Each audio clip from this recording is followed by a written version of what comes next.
comments make my day.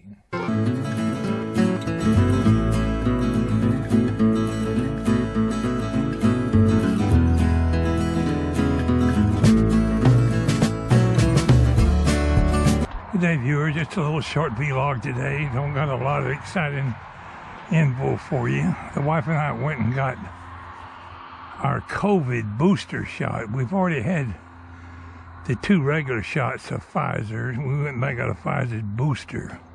The last 2 that my wife got made her arm sore and made her sick for a day or 2. Update on my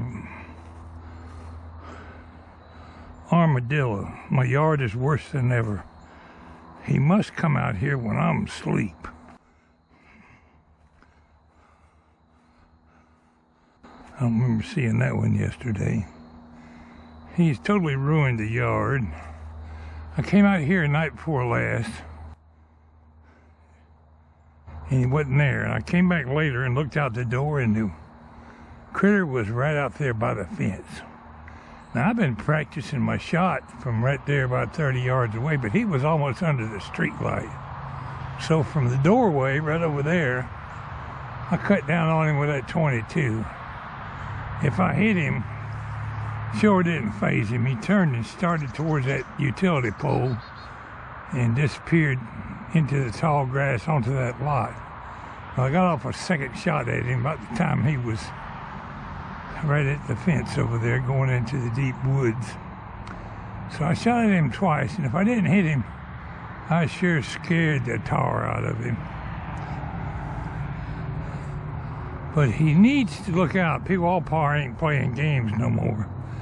I was out here, I went out and checked the propane tanks a while ago to make sure we're not low on propane, because it's starting to turn cold weather. Put some fresh bird seed up here, and I noticed something. Remember my zinnias that grew this year? I cut them all back when they died. Look at all the new zinnia plants coming up from volunteer seeds that fell off during the summer. Oh Lord, I got bigger lice on me. Must have got them when I was out of the gas tank. I caught, they're not bigger lice. Bigger lice are little round things. I forget what you call these thorny things, but they stick to your clothes. Now that is definitely a zinnia plant. You can't depend on it growing because the first freeze is going to be here in a day or 2. That one don't stand much chance unless you was to put it in a pot and bring it in the house. Next spring we'll put some of my seeds out and start my zinnias off. That's what a young zinnia plant looks like right there. I guess you could put some in a pot and grow them in a windowsill or something. I haven't ever tried that. Any of my viewers ever grow zinnias from seeds in a pot? I remember they get about 2 and 2.5 feet tall. That'd be too big for a pot.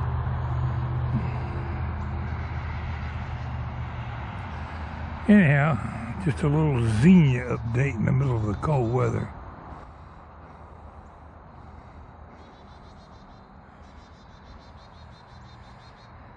Somebody told me to kill the grubs and the armadillo would go away. But there's one problem.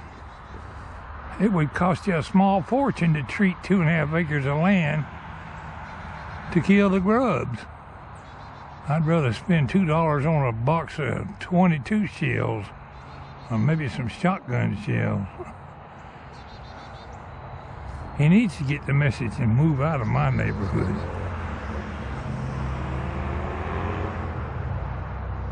It is a pretty afternoon. Temperature got down to 46 last night, I believe it was.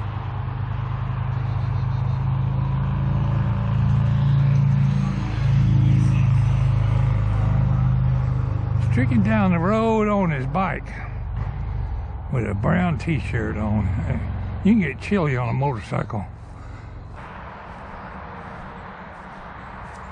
Not having grown knockout roses before, I'm not familiar with when they should be trimmed. Now this year the Japanese beetles about ate me out of house and home, destroyed most of the plant. But it looks like this knockout rose is definitely going to need some pruning. It's getting, for one thing, way too big.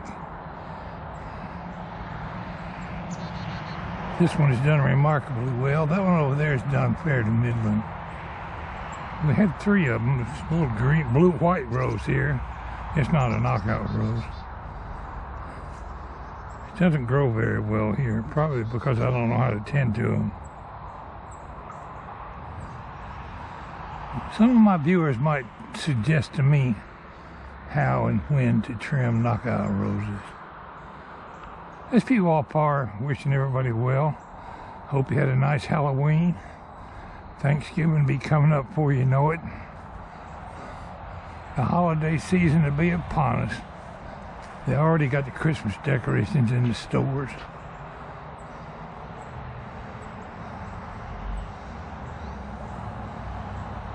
Tonight, there's no Braves game, so I'll be more vigilant on my armadillo watch.